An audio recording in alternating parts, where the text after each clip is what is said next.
Qué bueno que ustedes ya tienen el bosquejo. Nosotros comenzamos hoy un estudio que nos va a llevar algunos domingos. Depende si podemos completar este capítulo 9 de la Epístola a los Romanos.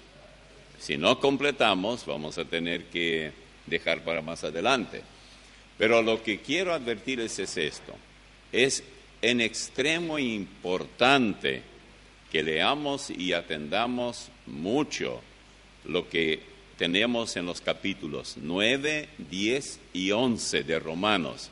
Realmente es el mismo tema. Básicamente, lo que el apóstol Pablo dice aquí es que está ofreciendo una clara enseñanza del lugar que corresponde a la iglesia y a los judíos respectivamente. Ustedes tienen que saber, todos tenemos que saber, que hay muchos antisemitas, es decir, antijudíos. Muchos de ellos son pastores, iglesias bautistas, iglesias de los hermanos, iglesia metodista, iglesia presbiteriana de manera especial, son antijudíos. Y ellos alegan, casi todos, que definitivamente el lugar de los judíos ocupó la iglesia. Ahora la iglesia es el pueblo y no los judíos. Y ese es un gravísimo error. Y hoy vamos a comenzar este tema, que como digo va a tomar unos cuantos domingos porque es un poco largo. Son los 3 capítulos, 9, 10 y 11 de Romanos. Vamos a abrir entonces la Biblia para leer los versículos 1 al 15. Dice así: verdad digo en Cristo, no miento, y mi conciencia me da testimonio en el Espíritu Santo, que tengo gran tristeza y continuo dolor en mi corazón, porque deseara yo mismo ser anatema, separado de Cristo, por amor a mis hermanos, los que son mis parientes según la carne, que son israelitas, de los cuales son la adopción, la gloria, el pacto, la promulgación de la ley, el culto y las promesas, de quienes son los patriarcas y de los cuales, según la carne, vino Cristo, el cual es Dios sobre todas las cosas, bendito por los siglos. Amén. No que la palabra de Dios haya fallado, porque no todos los que descienden de Israel son israelitas, ni por ser descendientes de Abraham son todos hijos, sino en Isaac te será llamada descendencia. Esto es, no los que son hijos según la carne son los hijos de Dios, sino los que son hijos según la promesa son contados como descendientes. Porque la palabra de la promesa es esta: por este tiempo vendré y Sara tendrá un hijo. Y no solo esto, sino también cuando Rebeca concibió de uno de Isaac nuestro padre, pues no habían aún nacido, ni habían hecho aún ni bien ni mal, para que el propósito de Dios conforme a la elección permaneciese no por las obras, sino por el que llama. Se le dijo: el mayor servirá al menor. Como está escrito: a Jacob amé, mas a Esaú aborrecí. ¿Qué pues diremos? ¿Que hay injusticia en Dios? En ninguna manera. Pues a Moisés dice: tendré misericordia del que yo tenga misericordia y me compadeceré del que yo me compadezca. Bien, esto es todo lo que hemos leído ahora, versículos 1 al 15 de Romanos 9. Tengan la Biblia abierta allí en Romanos y tengan también, por supuesto, su bosquejo. Todo este capítulo habla del mismo tema, explica el lugar de la nación de Israel versus la iglesia. ¿Por qué Pablo se ocupa de este tema? Y como dije, no solo este capítulo, sino los que siguen hasta el 11, habla de lo mismo. No cabe duda que el Espíritu Santo estaba al tanto que llegaría el tiempo, y ya en los días de Pablo, por eso él dice en el capítulo 11, por ejemplo, allá el 25 en adelante, dice: no quiero, hermanos, que ignoréis este misterio, que ha acontecido a Israel endurecimiento en parte, es decir, que los judíos rechazan el Evangelio por un tiempo, pero después hay otro plan de Dios para ellos. Cuando Israel se alejó de su Mesías, ¿usted puede establecer el momento cuándo ocurrió eso? Mejor dicho, cuando los judíos dejaron de confiar en Jesús como su Mesías. Segundo, ¿por qué lo hicieron? ¿Cuál fue el resultado del alejamiento de los judíos? ¿Fue Dios mismo quien manejó el asunto de esta manera o fueron los hebreos quienes despreciaron a su Mesías? ¿Por qué lo hicieron? Bueno, nosotros sabemos bastante sobre esto como para no equivocar el camino. La iglesia comenzó con los judíos. Ustedes deben recordar eso. Ustedes tienen la cita allí, Hechos 1, 9 al 15. También 2, 1 al 13 y versículos 38 al 42 del capítulo 2. Permítanme leerles en Hechos 1, versículo 9. Y habiendo dicho estas cosas, viéndolo ellos, fue alzado y le recibió una nube que le ocultó de sus ojos. Y estando ellos con los ojos puestos en el cielo, entre tanto que él se iba, he aquí se pusieron junto a ellos 2 varones con vestiduras blancas, los cuales también les dijeron: varones galileos, ¿por qué estáis mirando al cielo? Este mismo Jesús que ha sido tomado de vosotros al cielo, así vendrá como le habéis visto ir al cielo. Entonces volvieron a Jerusalén desde el monte que se llama del Olivar, el cual está cerca de Jerusalén, camino de un día de reposo. Y entrados, subieron al aposento alto, donde moraban Pedro y Jacobo, Juan, Andrés, Felipe, Tomás, Bartolomé, Mateo, Jacobo, hijo de Alfeo, Simón el celote y Judas, hermano de Jacobo. Todos estos perseveraban unánimes en oración y ruego, con las mujeres y con María, la madre de Jesús, y con sus hermanos. El versículo 15 dice: en aquellos días Pedro se levantó en medio de los hermanos, y los reunidos eran como 120 en número. Todo esto está en Hechos 1, 9 al 15. Pasen ahora a Hechos 2, y vamos a leer este texto. Es muy importante que se lea. A veces yo tengo la tendencia de dar por sentado que todo el mundo sabe lo que dice, y eso todo el mundo no sabe. Entonces es mejor leer. Dice en Hechos 2, 1 al 13 y luego 38 al 42. Cuando llegó el día de Pentecostés estaban todos unánimes juntos, y de repente vino del cielo un estruendo como de un viento recio que soplaba, el cual llenó toda la casa donde estaban sentados. Y se les aparecieron lenguas repartidas como de fuego, asentándose sobre cada uno de ellos. Noten bien que no dice de fuego, sino como de fuego. No era fuego. Y fueron todos llenos del Espíritu Santo, y comenzaron a hablar en otras lenguas, según el Espíritu les daba que hablasen. Moraban entonces en Jerusalén judíos, varones piadosos, de todas las naciones bajo el cielo. Y hecho este estruendo, se juntó la multitud, y estaba confusos, porque cada uno les oía hablar en su propia lengua. Y estaban atónitos y maravillados, diciendo: mirad, ¿no son galileos todos estos que hablan?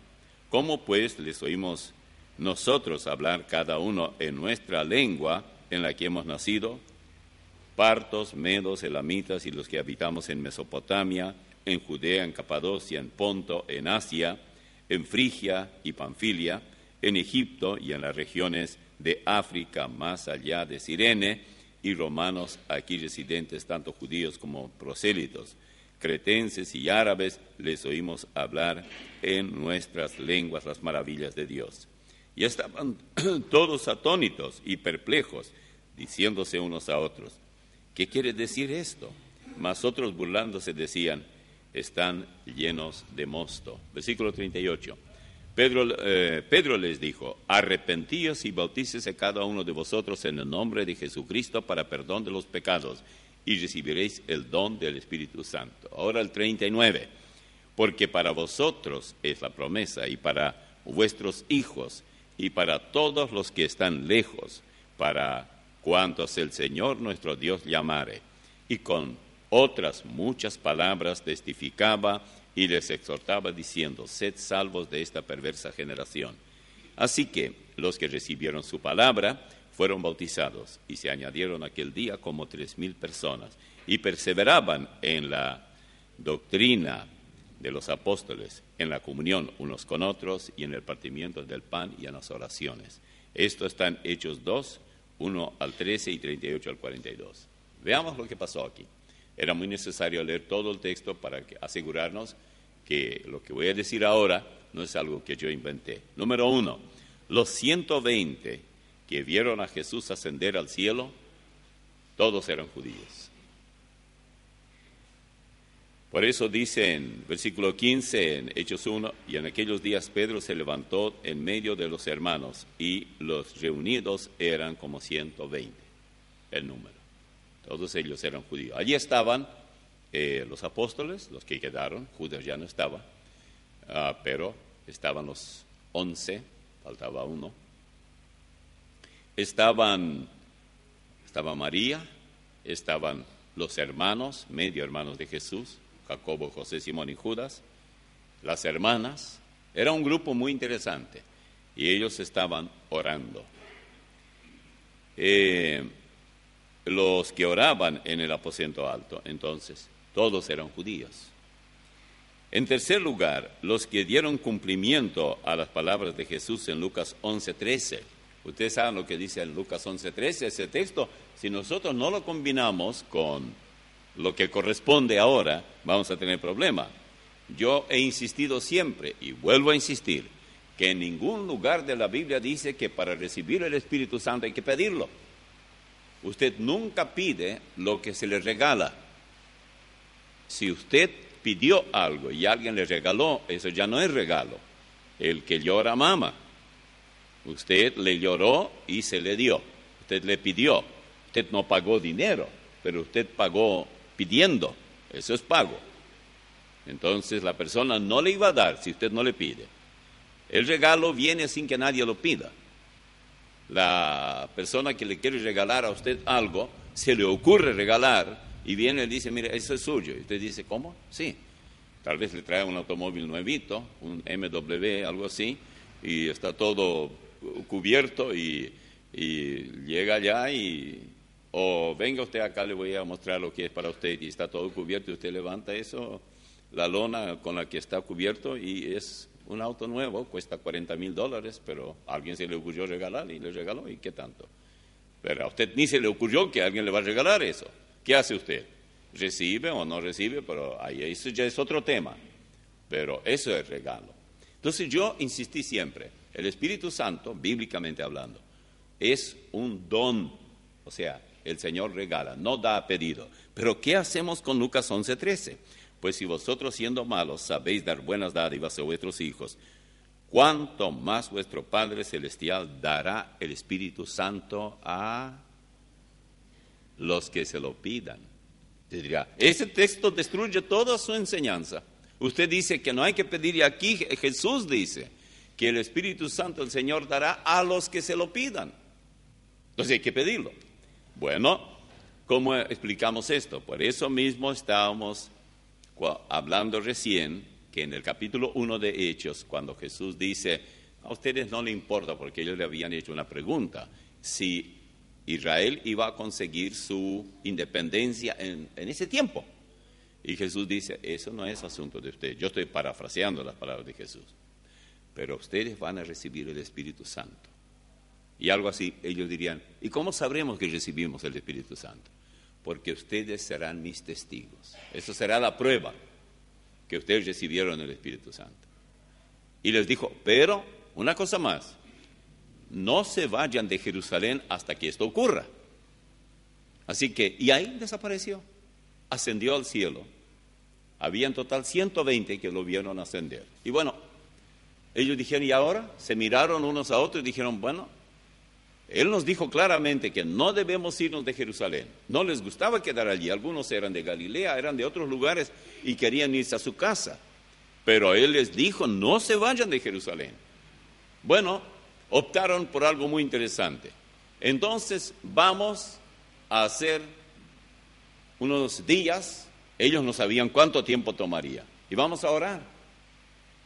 y decidieron ir a un lugar que solamente se llama el aposento alto. No se sabe de quién es. Algunos creen que era una propiedad de Nicodemo, otros tienen diferentes ideas. Pero se ve que era un salón bastante grande y allí estaban ellos, orando. Seguramente que había lugar donde podían preparar víveres, etcétera. Por la noche podían ir a sus casas. Los que no tenían casa en Jerusalén, alguien los invitaba y de día otra vez iban allí para orar y oraban. La pregunta entonces es esta: ¿qué pedían ellos? ¿Cómo oraban ellos? Bueno, allí es donde se cumplió lo de Lucas 11:13. ¿Cuánto más dará el Espíritu Santo a los que se lo pidan? Si ellos oraban por algo, y bien sabemos que habrán pedido el Espíritu Santo por el resultado. ¿Qué pasó? Al 10º día que ellos estaban allá, desciende el Espíritu Santo. ¿Cómo sabemos qué cosa pedía un cristiano si no nos dijo? Bueno, si recibe algo, muy probablemente por eso estaba orando. Por ejemplo, si pedía salud, y sabemos que estaba muy mal, y pedía que se oraran por él, los hermanos no sabían por qué orar por ese hermano, porque no sabían cuál era el problema, pero luego supieron que había estado muy enfermo y se recuperó. Entonces, obviamente, esa era su necesidad. Más aún, mejor, cuando todos los hermanos saben cuál es el problema. Así que esto se cumplió allí. Los 120 estaban allí. ¿Quiénes eran los que recibieron el Espíritu Santo? ¿Judíos o gentiles? Judíos. En cuarto lugar, los judíos fueron los que inmediatamente comenzaron a hablar en lenguas. ¿Ah, sí? Sí. Es decir, hablar de Cristo, sabiendo poco y nada. Porque recuerden, alguien dirá, bueno, pero los 11 que eran sus discípulos ya sabían mucho. Ok, está bien. Pero eran 120 y todos ellos hablaban. Hablar en lenguas, bíblicamente hablando, es exactamente lo que Jesús dijo. No les interesa a ustedes saber si la independencia de ustedes viene ahora o más tarde, pero ustedes van a recibir el Espíritu Santo y me serán testigos. Esa es la lengua. Si alguien no sabe, es muy claro. En quinto lugar, los que recibieron el Espíritu Santo el día de Pentecostés eran todos judíos. Porque dice, y fueron todos llenos del Espíritu Santo, Hechos 2:4, la primera parte. Sexto, los 3,000 que fueron salvos ese día de Pentecostés, porque una vez que vino el Espíritu Santo, inmediatamente comenzaron a hablar en lenguas. Y lo que Pedro dijo, que también habló en lenguas, está todo anotado. Él se mandó un tremendo mensaje, un sermón, llamando al arrepentimiento a la gente. Y hubo una gran cosecha. Miren ustedes en el versículo 41. Así que los que recibieron su palabra, la del Señor, fueron bautizados y se añadieron aquel día como 3,000 personas. Eran judíos, todos aquellos que estuvieron en esta gran concentración, en este gran evento evangelístico. El evangelista era Pedro. Allí no había televisión, no había panfletos que repartir, no había nada. Y de esa multitud que estaba allí, 3,000 de verdad fueron salvos. No dice que solamente hicieron profesión de fe, ellos definitivamente cambiaron. Así que el primer gran evangelista era Pedro. En séptimo lugar, el más grande de todos los evangelistas, repito, tuvo tan sorprendente resultado que el apóstol Pedro, digamos, luego tuvo la oportunidad de cumplir con la misión de usar la llave. Y usó aquí, de la que le habla Jesús en Mateo 16. En octavo lugar, la palabra de Dios fue confiada a los judíos, porque en Romanos 3, 1 y 2, dice, ¿qué ventaja tiene pues el judío? ¿O de qué aprovecha la circuncisión? Es decir, las prácticas judaicas. Mucho en todas maneras. Primero, ciertamente, que les ha sido confiada la palabra de Dios. Así que, como ustedes ven, sin los judíos no hay Mesías, no hay Biblia, no hay evangelización, no hay Espíritu Santo. ¿Cómo pueden haber cristianos hoy antisemitas, como los hay muchos, antijudíos? Si usted tiene esto en su corazón, pídale perdón a Dios por eso. En el Salmo 103, versículos 6 y 7, leo ahora: Jehová es el que hace justicia y derecho a todos los que padecen violencia. Sus caminos notificó a Moisés y a los hijos de Israel sus obras. Moisés era judío, por decirlo así. ¿Qué pasó? Y naturalmente lo era. Y sus obras notificó ¿a quiénes? A los judíos.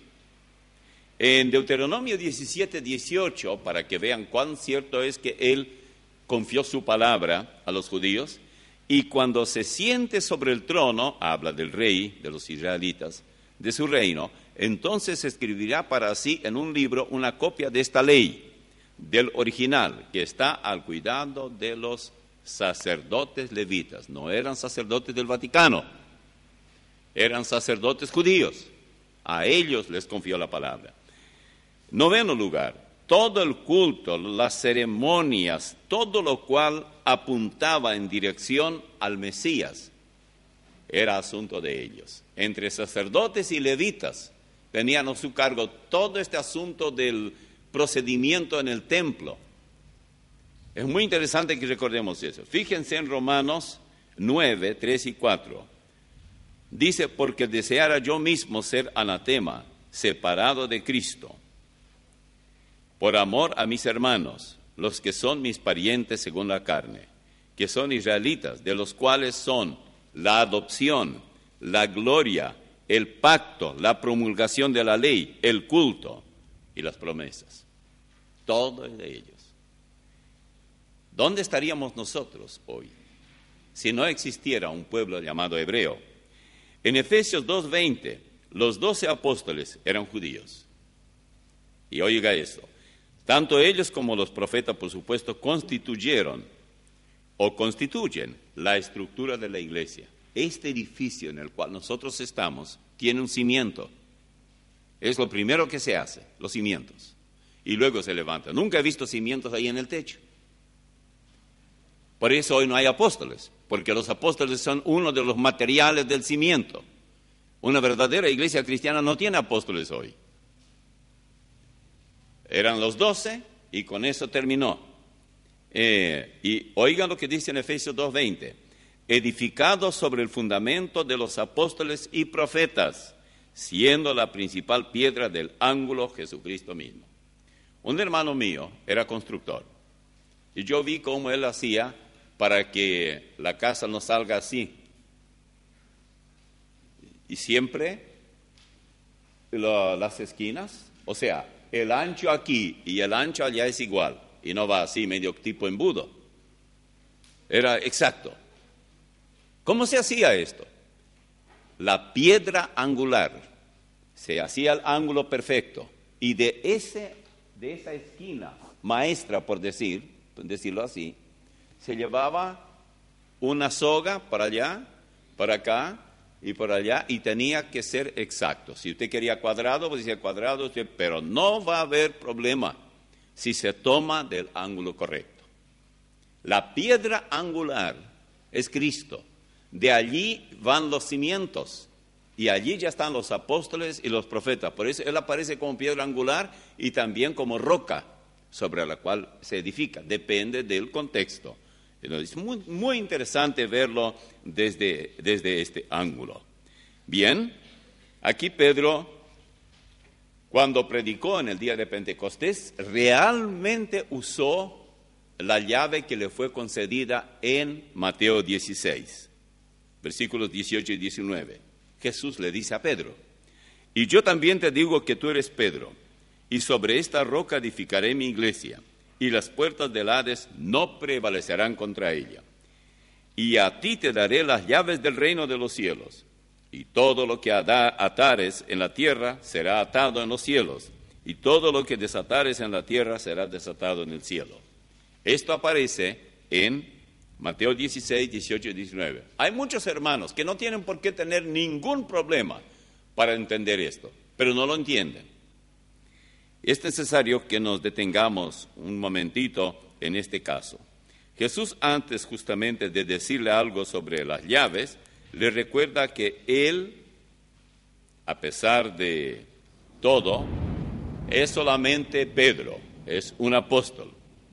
Él declaró que Cristo, o sea, que Jesús era el Cristo, el Mesías, porque Dios se lo había revelado. Es decir, Pedro, no es ninguna gran cosa que tú lo dijiste. Si Dios no te hubiera revelado, tú no lo sabrías. Tú nunca podrías decir, tú eres el Cristo.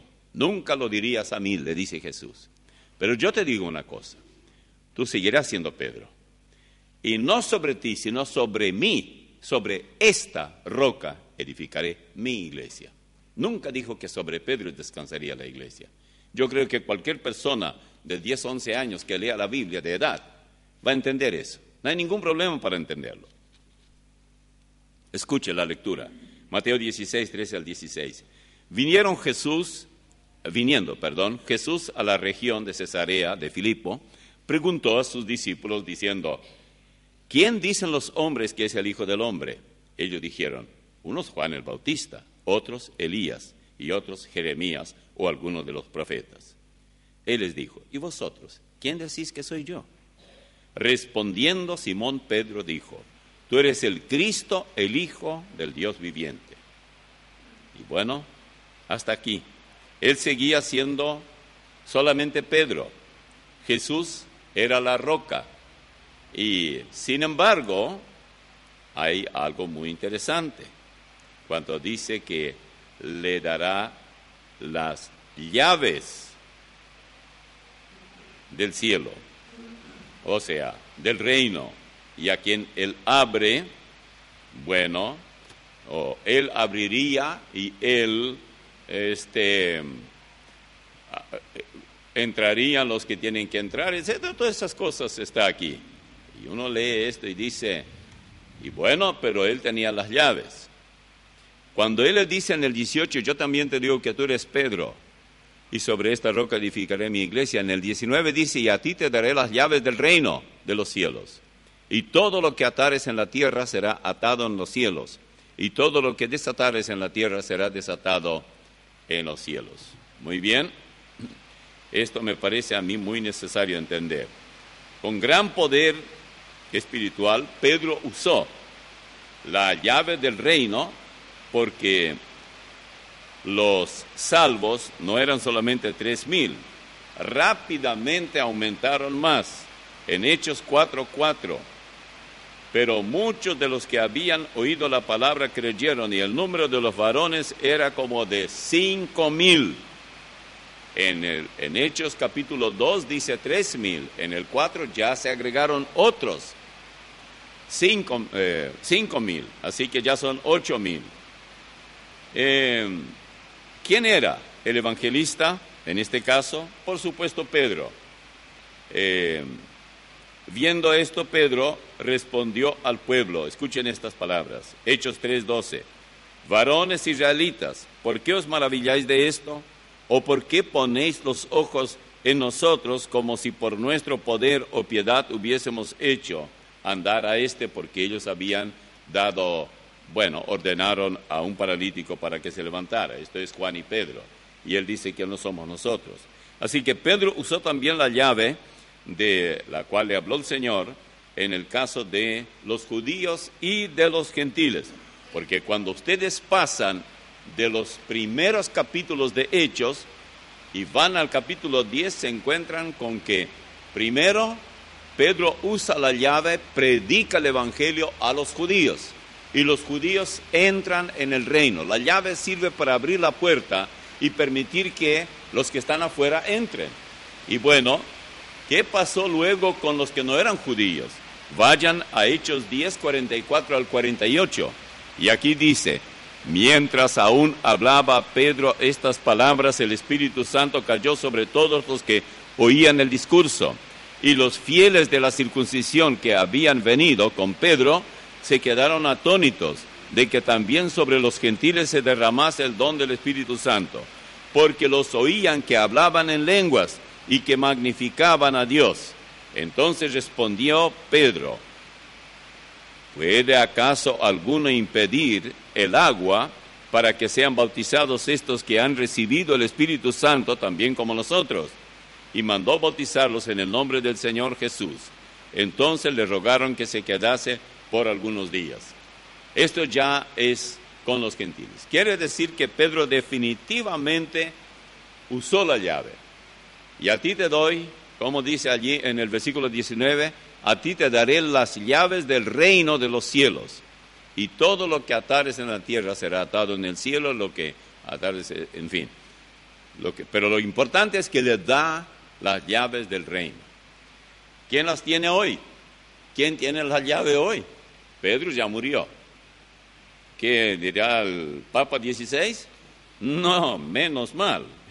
Si fuera así, nosotros ya estaríamos muy lejos de predicar la palabra. Nos habría obligado a deténganse, especialmente esa iglesia bíblica misionera de Ñembué. Y lo diría muy bien en latín, para que todos entiendan, y todos en la Plaza San Pietro se preguntarían dónde está ese Ñembué. Y no sabrían ni dónde está Paraguay, porque muchos no saben. Casi siempre dicen Uruguay en vez de Paraguay. Bueno, si usted quiere saber quién tiene la llave, yo no sé si usted la necesita, porque una vez abierta la puerta no hace falta abrir más. Hasta hoy permanece abierta. Uy, con mucho gusto. Muchos intentaron cerrar, pero no tenían la llave. Sí, muchos intentaron impedir que se predique el Evangelio a través de los siglos, pero no lo lograron. ¿Por qué? Porque simplemente se necesita la llave y no está en manos de ningún hombre. ¿Dónde está entonces la llave? Permitamos que Isaías 22:22 nos diga: y pondré la llave de la casa de David, que es el pueblo hebreo, sobre su hombro, y abrirá y nadie cerrará, y cerrará y nadie abrirá.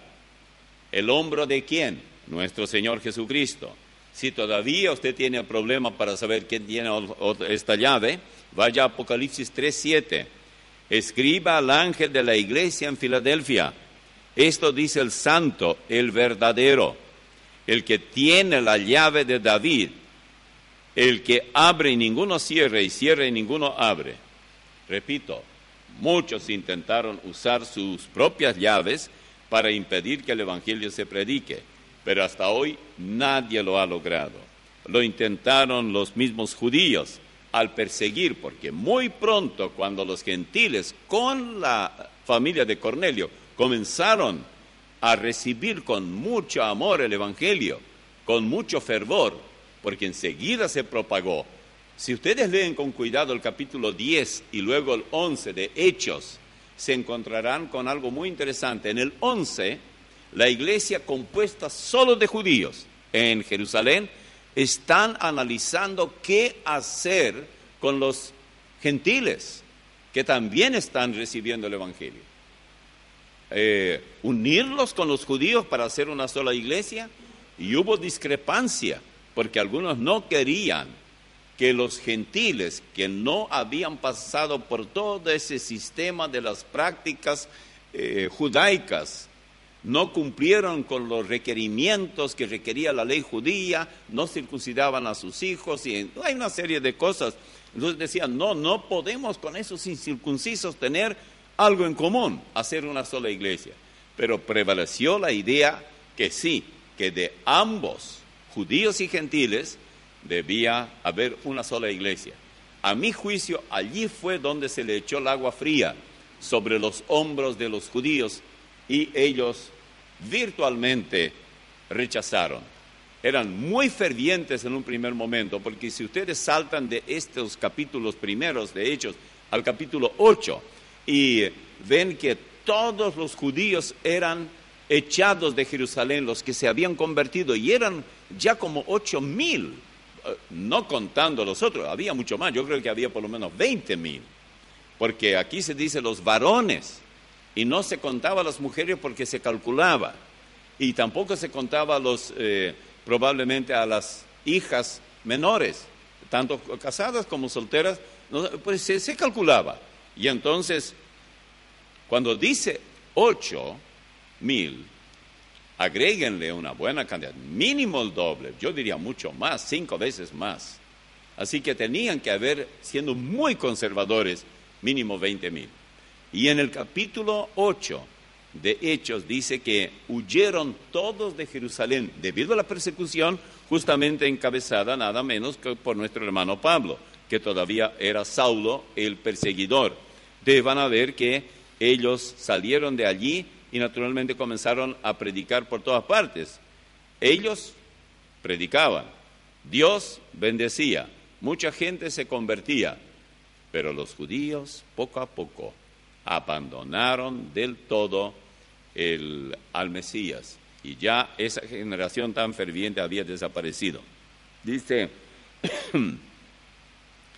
en el 8, versículo 1, y Saulo consentía en su muerte, la muerte de Esteban. En aquel día hubo una gran persecución contra la iglesia que estaba en Jerusalén, y todos fueron esparcidos por las tierras de Judea y de Samaria, salvo los apóstoles. ¿Cuántos miles? Calculen ustedes. Pero los que fueron esparcidos, versículo 4, los que fueron esparcidos, ¿qué hicieron? Iban por todas partes anunciando el Evangelio. Y ustedes siguen leyendo un poco más adelante, dice que Felipe, descendiendo a la ciudad de Samaria, ¿qué les había dicho Jesús? Me seréis testigo en Jerusalén, Judea, Samaria y hasta lo último de la tierra. ¿Cumplieron ellos esto? No, es decir, si no hubiera venido la persecución, era tan lindo comer sopa paraguaya, chipa caliente, allí todos juntos, y estaban felices y contentos en Jerusalén. Ellos tenían mucho de lo que se llama el ágape, el compañerismo y todo. Claro que hubo problemas porque ya enseguida comenzaron a murmurar, mayormente las hermanas, por supuesto. No tengo nada en contra de las hermanas, pero eran las que comenzaban a hacer lío allí porque decían, a mí no me dan comer y estoy quedando muy flaca. Hoy las damas quieren ser flacas, pero antes querían ser gordas. Cuanto más gorda, más cotización tenía. Pero ahora no, ahora todos quieren ser flacas. Entonces decían, no, hay discriminación entre las damas griegas que las discriminan las judías. Eso todo está ahí en el capítulo 6 de Hechos, pero no vamos a entrar en eso ahora. Entonces, ellos comenzaron, pero Dios tenía un plan. Primero usó a Saulo cuando todavía Satanás lo usaba, porque Dios usa a Satanás para sus propósitos también. Para bendecir, duplicando los bienes de Job, ¿a quién usó Dios? ¿Al diablo? Así que no es nada extraño que algún predicador sea usado por Dios y sea hijo del diablo. No es nada de otro mundo. Bien puede ser, hasta cierto punto. ¿Y cómo conocer quién es quién? ¿Cuál de los predicadores es usado por Satanás y cuál es usado por Dios? Eso es muy fácil. Si se ajusta a la palabra de Dios, definitivamente es usado por Dios. Pero tiene que pasar un tiempo, porque en un momento dado Él puede usar, pues Dios no le permite hacer otra cosa. Pero cuando es consistente en la sana doctrina, entonces allí el diablo no tiene mucho que ver, porque si hay algo que no le gusta al diablo, es el separatismo, es que las doctrinas nos dividan, porque Él sabe que esto es lo único que tiene que hacer la división correcta. Pero no vamos a entrar en esto ahora, porque si no yo me voy por las ramas, ustedes dirán, comenzó con una cosa y terminó ni sabemos dónde. Entonces, lo que quería decirles es que como había un orden, que Dios, un mapa por donde ellos tenían que ir, que era Jerusalén, Judea, Samaria y hasta lo último de la tierra, cuando ellos ya están en Samaria, gracias a que Dios permitió que Saulo lanzara una persecución, él encabezó esto, y la gente huyó de Jerusalén. ¿A dónde van a ir? En vez de ir y llorar y renunciar a Cristo, ellos comenzaron a cumplir con la gran comisión y comenzaron a ir a Judea. Judea era lo que sería la provincia de Jerusalén, porque de Jerusalén salieron. Luego fueron a Samaria, y en Samaria un éxito tremendo. Y el Evangelio así es como se esparció. Así que, repito, muchos intentaron cerrar, usar la llave propia y cerrar la predicación del Evangelio. Eso lo intentaron los monarcas, los antiguos emperadores romanos. Hay que ver cómo persiguieron a los cristianos. Hasta que llegó el tiempo de Constantino, año 312 por ahí. Constantino se dio cuenta que ese método de perseguir a los cristianos no funciona. Porque por cada cristiano que era echado a los animales salvajes y era muerto o quemado vivo, atado a una estaca, había 15 que querían morir por Cristo. Entonces se dio cuenta que no funcionaba eso. Entonces simplemente decretó que ahora la fe cristiana también es religión aceptada por el Estado. Esa es una forma de cerrar. Porque mientras algunos cristianos estaban muy contentos, otros se dieron cuenta que era un truco de Satanás.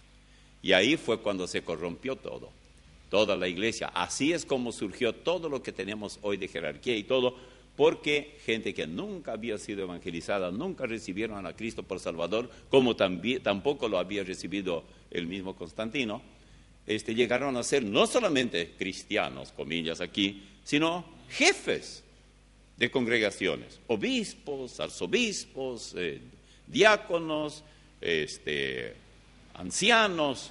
Todos ellos comenzaron, tomaron todo el sistema babilónico de cultos y comenzaron a propagarlo allí en el imperio. Había algunos emperadores que realmente hicieron una masacre una y otra vez y muchos murieron. Cuando llegó la Reforma, por allá, por el siglo, creo que XVI, entonces, ¿quiénes sufrieron allí? Los cristianos, los verdaderos cristianos. Muchos de nuestros hermanos fueron muertos por su fe. Primero eran los emperadores romanos, luego eran los jerarcas romanos, católicos, quienes lanzaron una tremenda persecución. ¿Qué trataron de hacer ellos? Cerrar, pero resulta que no tenían la llave para cerrar. Así que no lo lograron. Los dos pasajes que yo les di, Isaías 22 y también el pasaje de Apocalipsis, ambos hablan de lo mismo, Apocalipsis 3:7. El que tiene la llave hoy es el Señor. Él es el que dirá un día, hasta aquí y no más. ¿Cómo lo hará? Cuando venga el rapto. Cuando la iglesia sea recogida de la tierra, es porque habrá llegado el fin de la predicación. Ya no se va a predicar más como se predica ahora. Veamos ahora los versículos 1 al 5 de Romanos 9. Pablo deseaba, escuchen bien estas palabras, porque es algo que uno no puede creer, ni se puede saber bien qué es lo que él quiere decir. Dice, verdad digo en Cristo, versículo 1 de Romanos 9, no miento, y mi conciencia me da testimonio en el Espíritu Santo, que tengo gran tristeza y continuo dolor en mi corazón, porque deseara yo mismo ser anatema, separado de Cristo, por amor a mis hermanos, los que son mis parientes según la carne, que son israelitas, de los cuales son la adopción, la gloria, el pacto, la promulgación de la ley, el culto y las promesas, de quienes son los patriarcas y de los cuales según la carne vino Cristo, el cual es Dios sobre todas las cosas, bendito por los siglos. Amén. Bien, Pablo se excusa aclarando que lo que decía era verdad. Él dice a los romanos, les voy a decir algo que les va a ser difícil creer. Y era lo que él sentía profundamente por su propia gente. Qué pasión por ver salvos a otros. Él llega a decir que si fuera posible, él mismo desearía ser anatema, separado de Cristo, por el amor que tenía, dice, a mis parientes según la carne. ¿Quiénes eran sus parientes? Los judíos.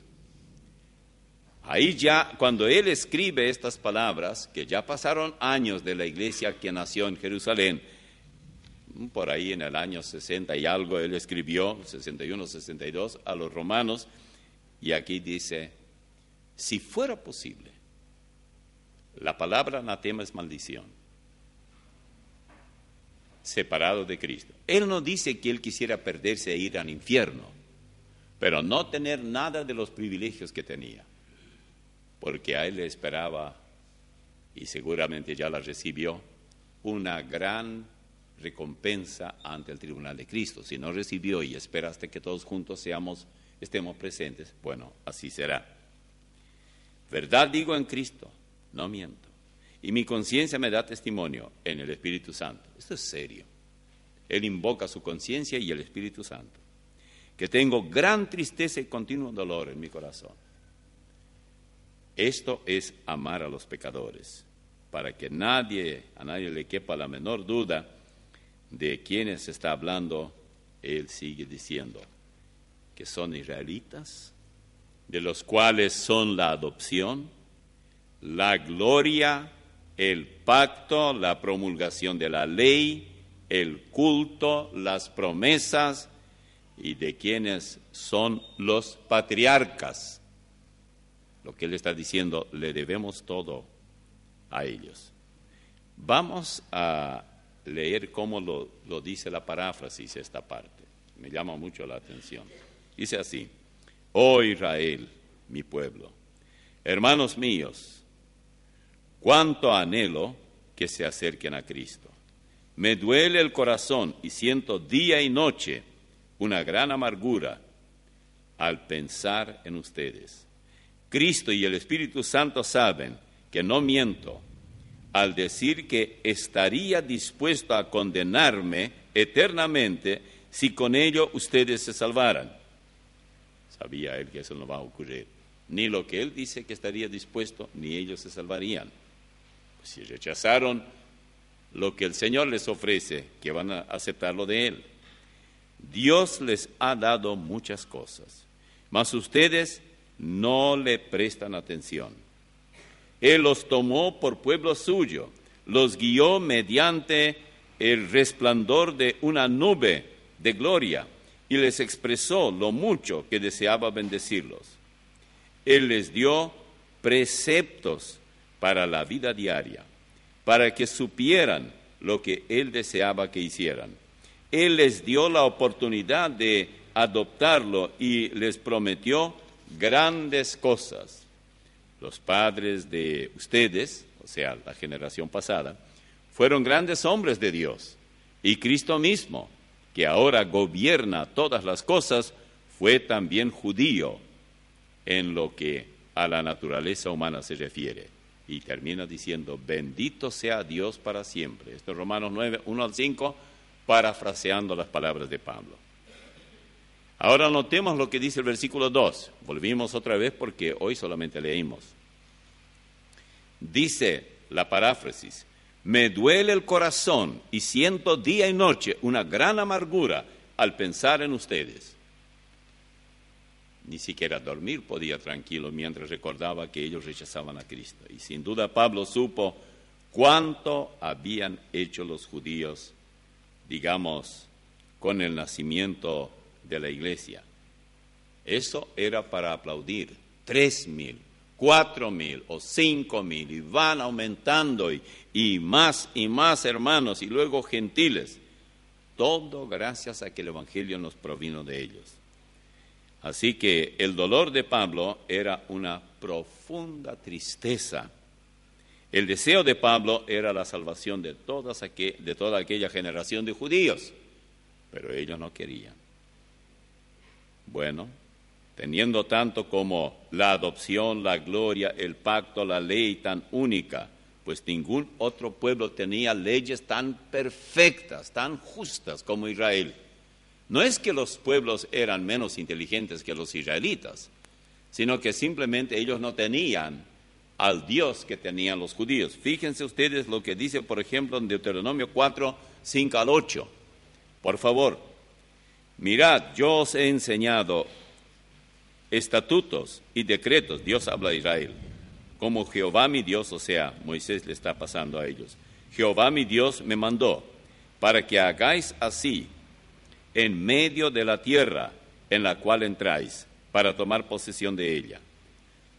Guardadlos, pues, y ponedlos por obra, porque esta es vuestra sabiduría y vuestra inteligencia ante los ojos de los pueblos, los cuales oirán todos estos estatutos y dirán, mira lo que los pueblos vecinos de Israel dirían, ciertamente pueblo sabio y entendido, nación grande es esta. Porque, ¿qué nación grande hay que tenga dioses tan cercanos a ellos como lo está Jehová, nuestro Dios, en todo cuanto le pedimos? ¿Y qué nación grande hay que tenga estatutos y juicios justos como es toda esta ley que yo pongo hoy delante de vosotros? Todo esto en Deuteronomio 4, 5 al 8. Tengan en cuenta esto, no pierdan ese bosquejo que ustedes tienen ahora, es muy completo. Nosotros difícilmente podamos completar nuestro estudio, pero no importa, vamos a ir lentamente. Bien, ¿quién falló? ¿Dios, su palabra o Israel? Versículos 6 al 9. No que la palabra de Dios haya fallado, ya estamos de nuevo en Romanos. Porque no todos los que descienden de Israel son israelitas, ni por ser descendientes de Abraham son todos hijos, sino en Isaac te será llamada descendencia. Esto es, no los que son hijos según la carne son los hijos de Dios, sino los que son hijos según la promesa, son contados como descendientes.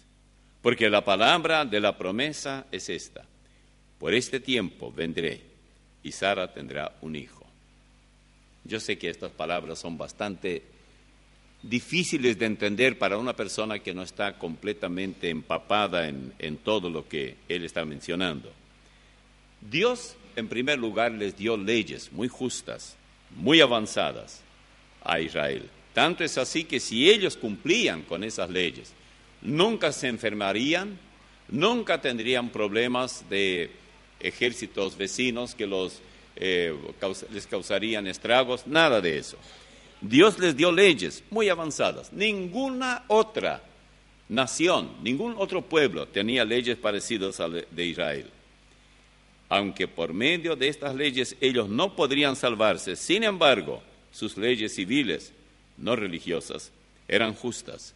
En cuanto a las espirituales, dice: por eso yo también les di estatutos que no eran buenos y decretos por los cuales no podrían vivir. ¿Cómo? A ver si ustedes entendieron. Él les dio, o sea, los hebreos, debían ser los primeros en darse cuenta de que no podían cumplir las leyes justas de Dios. Tenían que tener a un Dios misericordioso, no solo justo. Él no puede dejar de ser justo, y no dejó.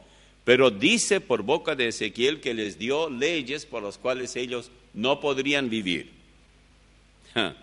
Uno dice, bueno, yo no puedo entender eso. En Ezequiel 20:25, por esto yo también les di estatutos que no eran buenos. No eran buenos porque no podían cumplirlos. La ley mosaica era muy precisa, muy exigente, pero la ley hizo algo muy interesante y muy necesario. Primero, la ley los llevó a Cristo, dice allá el apóstol Pablo a los Gálatas. Es nuestro ayo para llevarnos a Cristo. Pero lo que la ley hizo, no solo con los judíos, con todos nosotros.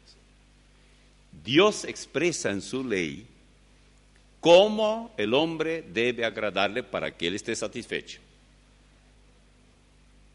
Y por eso, por boca de Ezequiel dice que no eran buenas, es decir, no era posible que ellos la cumplieran. La ley era el espejo. En el espejo nosotros miramos nuestro rostro y si tenemos alguna marca en el rostro o algo así, que no podemos quitarla, lo único que el espejo hace es mostrarnos que la tenemos. Nada más.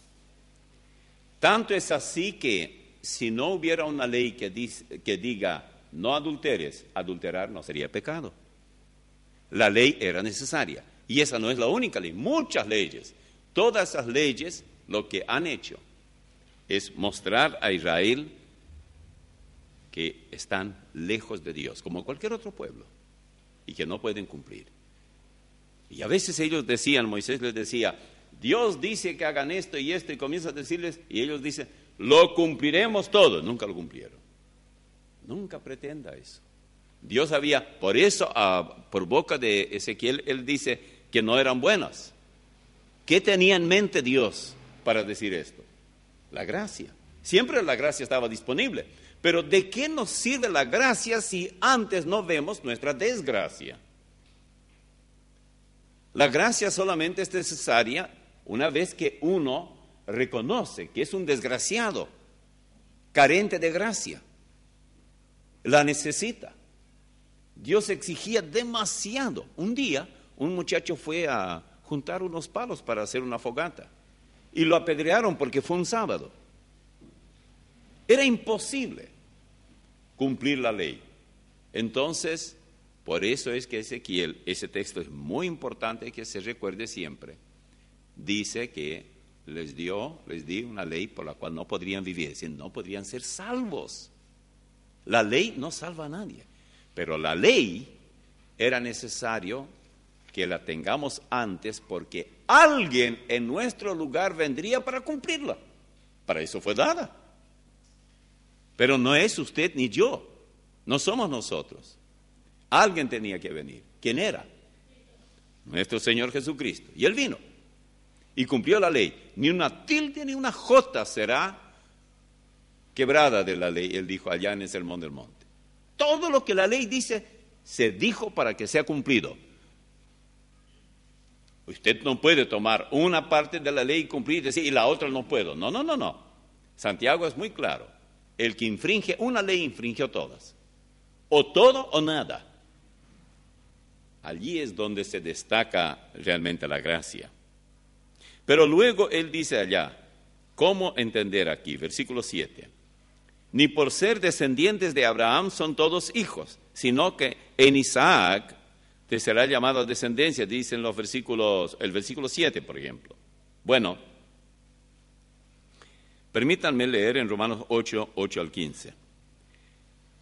Esto es, no los que son hijos según la carne son hijos de Dios, sino los que lo son hijos según la promesa, son contados como descendientes. Porque la palabra de la promesa es esta, por este tiempo vendré y Sara tendrá un hijo. Ahora Sara ya era viejita, no había ninguna posibilidad desde el punto humano que ella tuviera hijos. Pero Dios le dijo que sí. El hijo de Sara era de la promesa. Y no solo esto, sino también cuando Rebeca concibió de uno, de Isaac, nuestro padre, pues no habían aún nacido. Ustedes saben quiénes eran los hijos de Rebeca y de Isaac, ¿no? Esaú y Jacob.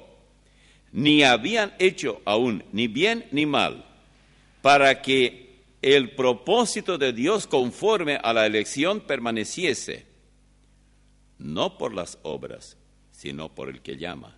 Se le dijo, el mayor servirá al menor. No había ninguna todavía muestra que nacerían esos dos hermanitos, pero ya se dijo que el mayor serviría al menor. Todo esto tiene que ver con, no que son hijos según la carne, son hijos de Dios, sino que los que son hijos según la promesa. Dios promete, Dios anticipa, Dios predice lo que va a suceder y tiene que suceder eso. Y sucedió todas las veces que Él dijo algo. El mayor servirá al menor. Como está escrito, a Jacob amé, mas a Esaú aborrecí. Pobre Esaú, ¿qué culpa tiene, verdad? Que Dios le aborreció.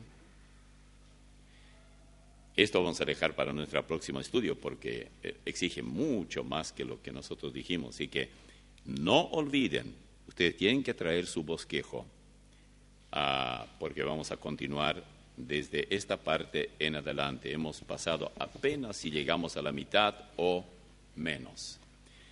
Padre, te agradecemos por tu palabra. Pedimos que tú la grabes en nuestro corazón. En el nombre de Cristo Jesús. Amén.